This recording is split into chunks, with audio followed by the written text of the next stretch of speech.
Je vous situe maintenant, on est dans l'application de la méthode, dans le point numéro 3, où on parle déjà de le jeu des rôles des pronoms personnels. D'accord? Là, vous aurez une autre vidéo pour expliquer le jeu de rôle des pronoms personnels. Vous vous rappelez, on s'était arrêté dans l'exercice du tri des verbes. On était tous là en train de co-construire. Ils avaient mis les verbes d'un côté et de l'autre et ils avaient repéré que dans les phrases avec le verbe conjugué, il y avait un petit mot qu'ils ne connaissaient pas.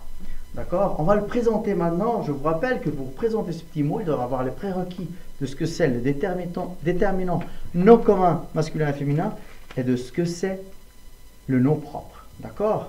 Parce que ce petit pronom qu'on va présenter maintenant, il s'appelle ce petit mot qu'on va présenter maintenant, il s'appelle le pronom. Il y a aussi une image pour que les élèves ayant difficulté puissent se situer. C'est celui-là. C'est le pronom, vous le voyez bien maintenant. C'est le pronom personnel, voilà. Et on va expliquer aux élèves ce que c'est un pronom à travers un jeu de rôle. Ils seront là, assis. On va leur dire, le pronom, ça prend la place d'un nom. Commun ou propre. Ils savent déjà ce que c'est un nom commun, ils savent déjà ce que c'est un nom propre. Donc, ce pronom prendra la place. Pour mieux comprendre, on va faire le jeu de rôle. Et je vais juste éliminer cette image pour voir mieux. D'accord? Donc, j'élimine. Voilà. Comme ça, on voit mieux là, le tableau pour nous. Bien. Ils sont là. Donc, on va appeler un à un. Je vais appeler cet enfant. Imaginons que l'enfant se lève. Il s'appelle Fabio. D'accord? Donc, Fabio, je vais lui donner un ordre. Je vais lui dire à Fabio, Fabio, tu t'appelles Fabio, d'accord? On pourrait même pratiquer un peu, dire, c'est quoi, un nom commun, un nom propre? Et ils vont me dire, bah, c'est un nom propre. Ok, c'est un nom propre. Fabio, c'est un nom propre. D'accord? Fabio, ils savent ce que c'est. Pourquoi c'est un nom propre? Parce qu'on sait qui c'est Fabio dans la classe, à chaque fois qu'on dit son nom, puis c'est écrit en majuscule en plus. D'accord? Donc, Fabio sortira, je vais lui dire, je veux que tu sortes au tableau et que tu fasses un dessin. D'accord? Après, quand tu seras en train de faire ça, je vais te faire une question. La question sera, tu devras me répondre à travers l'action que tu es en train de faire. D'accord? Dans ce cas-ci, s'il est en train de dessiner, imaginons, il est en train de dessiner, moi je vais lui poser la question pendant qu'il dessine, Fabio, qu'est-ce que tu fais?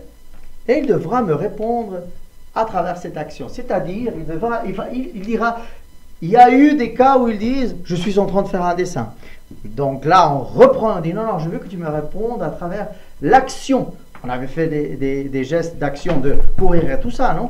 Bah maintenant, l'action que tu es en train de faire, je veux que tu me dises à travers l'action ce que tu fais. Et Fabio va dire, je dessine. Il va me répondre, je dessine. Donc, moi, à travers d'autres matériaux que j'ai préparés, je vais prendre le petit bonhomme. Vous le voyez, je dessine. Et je vais dire, maintenant, ce je a pris la place de qui? Et tout le monde va dire, ah, de Fabio. Il a pris la place du nom propre Fabio. On ne dit plus Fabio, on dit je.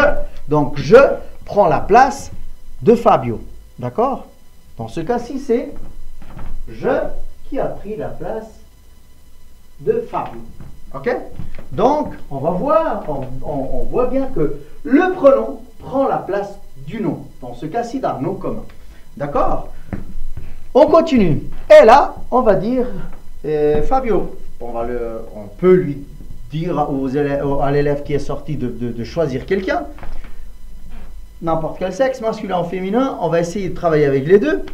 Et lui, il va dire, bah, j'appelle par exemple Katharina. Katharina. Donc, il appelle Katharina. Imaginons, c'est une fille. Katharina arrive, je mets ici Katharina. Ok. Et on va faire une chose. On va lui en faisant le jeu de rôle, Katharina, on va dire, Katharina, tu vas dessiner. Donc, Katharina commence à dessiner et Fabio, on va lui dire, Fabio, tu vas lui poser la même question que je t'ai posée et elle va te répondre. Ah non, non, non, excusez-moi, c'est pas ça. C'est Fabio, tu vas lui dire à Katharina l'action qu'elle fait. Excusez-moi, c'est l'action qu'elle fait. Imaginons Katharina est en train de dessiner, Fabio arrive et va lui dire, Katharina, tu dessines. Tu dessines. Elle se dirige, il y aura Fabio ici, Katharina là, et Fabio lui dira, tu diriges. Donc, là, on pourra présenter la suivante image. Voilà. Regardez. Fabio est là et il se dirige à Katharina et il n'y a plus Katharina. Katharina sera remplacée par quel pronom personnel? On pourra faire cette question aux élèves. Et ils diront par tu. Il n'y a plus Katharina, c'est tu. Tu, le pronom, a pris la place du nom de Katharina. D'accord? Une fois on a construit ces deux, on fera la même chose pour il et elle. On appellera notre élève. Imaginons Lily. Imaginons que c'est Lily. D'accord? Lily. Voilà.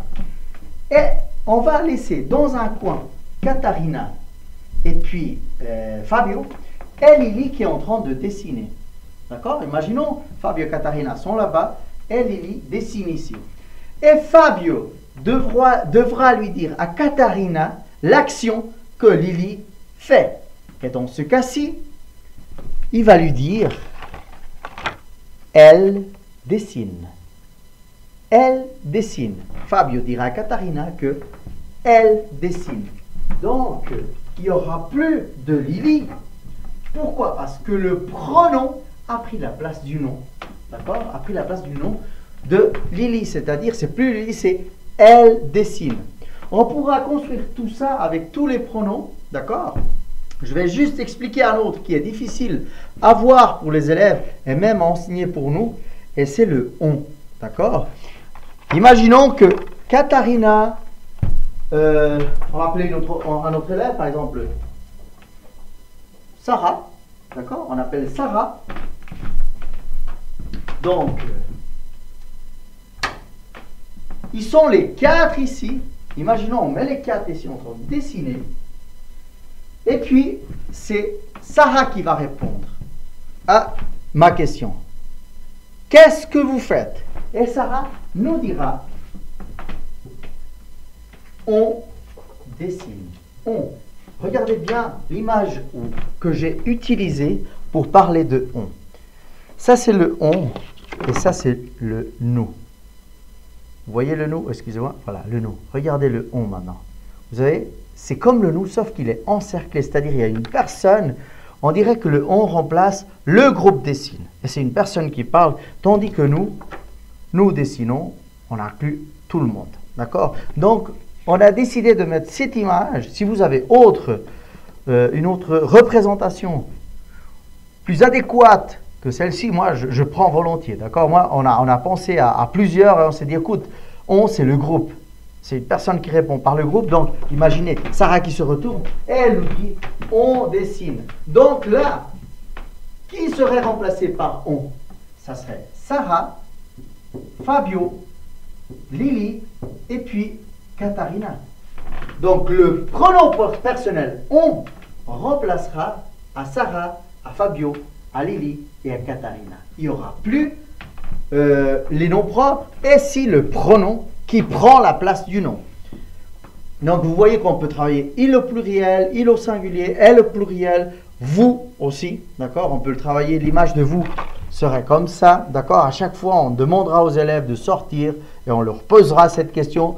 Qu'est-ce que vous faites? À Fabio, vous dessinez, au Fabio qui se dirige à elle, vous dessinez. Elle pluriel, il pluriel, et puis je vous avais déjà présenté le nous, d'accord?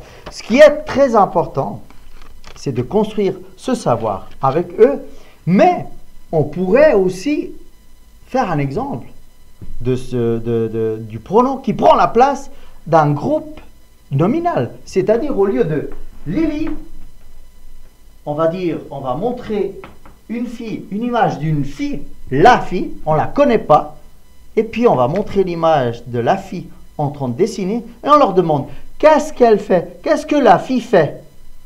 Donc, ça serait la fille, et puis ils vont répondre, elle dessine, pour qu'ils voient qu'elle prend la place du groupe nominal féminin, avec le déterminant au féminin, et le nom féminin, la fille, bah, le pronom prendra la place, et ça serait elle, il n'y aura plus la fille, il n'y aura plus le nom commun, ça sera le pronom qui prend la place du nom, elle dessine.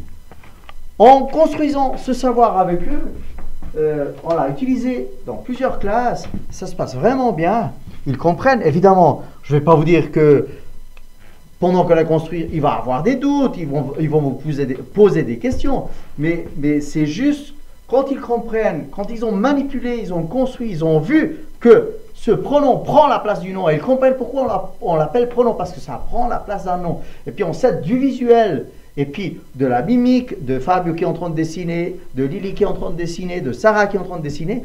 Ils construisent mieux le savoir, et puis c'est beaucoup mieux que de dire c'est un pronom, voilà, vous mémorisez. D'accord? Donc, à travers le jeu de rôle des pronoms personnels, ils apprendront un autre savoir, ils assimileront un autre savoir, ça sera le pronom personnel.